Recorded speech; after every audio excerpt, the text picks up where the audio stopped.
stressant les amis. Voilà le mot-clé de cet avant-match. En avant, Guingamp, ça fait beaucoup d'en avant, oui, mais je le sais, mais c'est comme ça. C'est l'avant-match les amis et c'est le mot qui me vient à l'esprit. Je suis stressé. Cette fin de saison est stressante. Il reste 3 matchs. Et c'est stressant. C'est stressant parce que les enjeux sont tout à fait considérables. Et cette fin de saison qui est palpitante. Alors bien sûr, il y a du suspense, c'est super, c'est génial, sauf que moi c'est usant, quoi. C'est vraiment très stressant.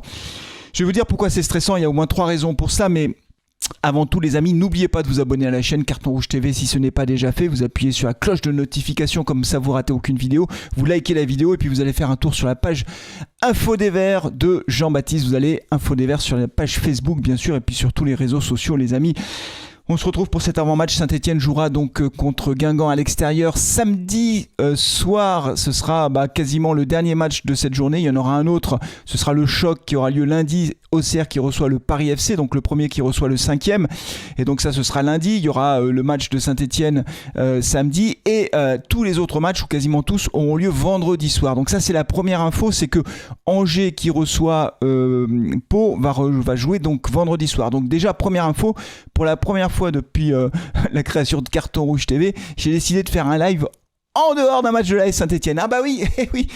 On vit des grands moments. Donc demain soir, je prendrai l'antenne pour qu'on vive ensemble ce moment, ce Angers Pau qui aura lieu donc à partir de 20h. Alors, je vais pas commenter tout le match parce que voilà, on va pas faire 2h30 de live sur Angers Pau, mais je prendrai l'antenne pour la deuxième mi-temps, c'est-à-dire que le match commence à 20h, donc je prendrai l'antenne je pense vers 21h, comme ça on vivra ensemble la deuxième mi-temps avec évidemment des enjeux très importants, parce que si Angers fait un faux pas face à Pau à domicile, alors là ça devient vraiment très très intéressant pour nous, sachant que Pau est toujours en lice pour jouer les playoffs. Donc on suivra ce match avec beaucoup d'attention. On aura un œil également sur Rodez-Annecy. Alors Annecy qui a fait un grand pas quand même vers le maintien, bravo à eux, mais Rodez qui est le surprenant 4e de ce championnat de France de Ligue 2, donc on regardera ça. On aura aussi un œil sur Caen-Laval parce que c'est le 8e qui reçoit le 6e. Toutes ces équipes peuvent encore espérer jouer les playoffs, donc tout le monde va se battre jusqu'à la fin pour essayer de rentrer dans les 5 premiers, et en particulier Guingamp, puisqu'on va venir au match de Guingamp-Saint-Etienne, un match qui va être stressant. Les 3 derniers matchs vont être stressants. Alors pourquoi ils vont être stressants ? Le premier élément qui est assez bizarre au fond, je ne sais pas si ça vous fait la même chose, alors quand même juste peut-être avant de rentrer dans le détail, juste un mot sur le fait que ce soit stressant également pour vous. J'ai posé une petite question sur Twitter, un petit sondage. En fait, pour les 3 derniers matchs, je suis hyper stressé. Et vous, pour l'interrogation, vous l'avez à l'écran, hyper stressé, 66% des personnes qui ont répondu, donc globalement que des supporters stéphanois. Hyper confiant, quasiment 14% quand même, ouais, ça va bien se passer, c'est bon, on est trop fort. Et ni l'un ni l'autre, 20%. Donc on est quand même les 2 tiers à être hyper stressé. Alors pourquoi c'est hyper stressant les amis ? La première raison, et elle est vraiment étrange je trouve, c'est que quand on était 3e, on était en position de chasseur. Et c'est vrai que cette position, au fond, tu te dis, on n'a plus notre destin, ça dépend plus uniquement de nous, donc on va prendre les matchs les uns après les autres, on va essayer de gagner, on gagne tous les matchs et puis on verra bien ce qui se passe. Et donc je vais pas dire que t'as pas la pression, mais voilà, à partir du moment où t'es pas maître complètement de ce qui va se passer, finalement ça t'enlève un bout de pression. Là t'es devant. Et donc du coup je trouve que ça met plus de pression. Ce que j'espère, ça met plus de pression. Ce que j'espère, c'est que ça fait pas la même chose pour les joueurs, quoi. Que nous on soit stressés à la limite. Mais j'espère que pour les joueurs et le staff, ça va pas leur faire le même coup que la dernière fois, parce que c'est pas la première fois qu'on est 2e. À chaque fois qu'on a été 2e, on s'est retrouvé sur un match pourri par la suite. Donc attention à ne pas justement déjouer. Et on a vu que face à Caen, on était à la limite de déjouer par moment. On n'a pas fait un bon match.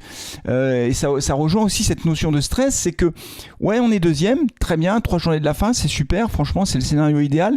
Mais pour autant, dans le jeu, on sent qu'il y a quand même un coup de moins bien et que les joueurs sont un petit peu bloqués.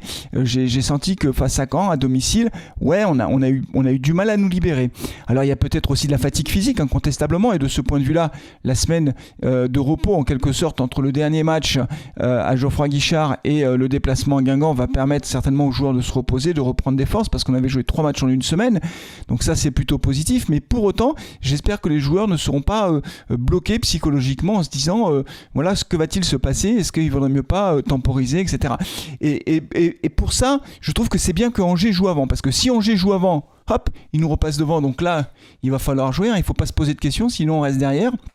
Et à l'inverse, si Angers fait un faux pas, bah ça peut peut-être aussi nous aider finalement à essayer d'enfoncer le clou. Donc c'est pour ça qu'on vivra le match ensemble, c'est parce que le match Angers-Pau, franchement, il est super important. Angers qui reste sur une contre-performance à l'extérieur face au Paris FC. Donc voilà, donc la première raison qui fait que c'est stressant, c'est ça, c'est qu'on est devant maintenant. C'est un peu bizarre de le dire, mais moi ça me fait ça et je sais pas si vous, ça vous fait la même chose. Dites-le moi en commentaire. La deuxième chose qui est stressante, c'est que on n'a plus d'attaquant. Ben oui, Ibrahima Wadji s'est blessé. L'IRM est en cours. Enfin, on ne sait pas trop la gravité de sa blessure. C'est musculaire. Ibrahima Wadji ne sera pas du déplacement et Sissoko est trop court physiquement. Il a repris l'entraînement, mais il ne sera pas du déplacement. C'est ce qu'a déclaré Olivier Dalloglio en conférence de presse. Donc franchement, un match aussi important sans attaquant de pointe, c'est compliqué quoi. Voilà. Et on parlera de la compo probable, mais franchement, c'est vraiment un coup dur et ça aussi, c'est hyper stressant. Le troisième point, avant qu'on rentre dans la compo probable de l'AS Saint-Etienne, le troisième point, c'est que Guingamp, c'est une bonne équipe, hein. À la maison, ils nous en ont mis 3. Hein. Ils nous ont mis 3 buts à la maison. Donc, je vais vous dire, c'est pas des rigolos, les Guingampais. Et en même temps, ils sont hyper bien classés. Et eux aussi veulent jouer le top 5. Voilà. Donc, Guingamp, qui pour l'instant est 9e, a encore la possibilité de jouer les playoffs, à condition quasiment de gagner tous ses matchs. Mais du coup, il faut battre Saint-Etienne. Donc ouais, franchement, moi je me souviens le match face à Caen, là, quand on menait 1-0, j'arrivais plus à commenter, j'étais là, je cherchais mes mots, quoi. Alors, voilà, c'est très dur, c'est très dur. Ça va être compliqué, les amis, ce sera stressant, voilà. Donc essayez d'être avec moi pour le live, bien sûr. Je prendrai l'antenne 1 heure avant, contrairement à d'habitude. Ah bah oui, grand match stressant, au moins pendant 1 heure avant que le match commence, je pourrais parler, quoi.